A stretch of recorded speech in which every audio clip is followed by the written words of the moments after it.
Hello viewers, আজকে চলে গিয়েছিলাম ফ্রাইডে যেহেতু ডেইলি শপিং করতে। ডেইলি শপে আমি প্রতিনিয়ত এখান থেকেই শপিং করে থাকি।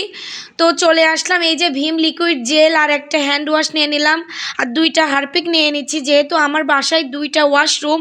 তো আজকে আমার হেল্পিং হ্যান্ড বাসায় কাজ করতে এসে বললো, আপু হারপিক তো শেষ, আপনার কি মনে নাই?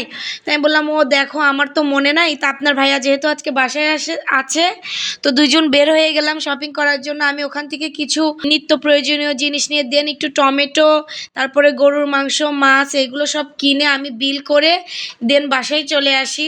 তো এখানে শপিং করতে ভালোই লাগে, নিজের চয়েস মতো সব কিছু নেওয়া যায়। তো ডেইলি শপিং করে আমি তাড়াহুড়ো করে বাসায় যেহেতু আজকে জুম্মার নামাজ, বাপ্পিরা নামাজ পড়তে চলে যাবে, তারপরে আমি রান্না বান্না করে দেন আমি একটা অরেঞ্জ কেকের রেসিপি শেয়ার করব। তো সবাই আমার চ্যানেলে চোখ রাখবেন, সবাই ভালো থাকবেন, আল্লাহ হাফেজ।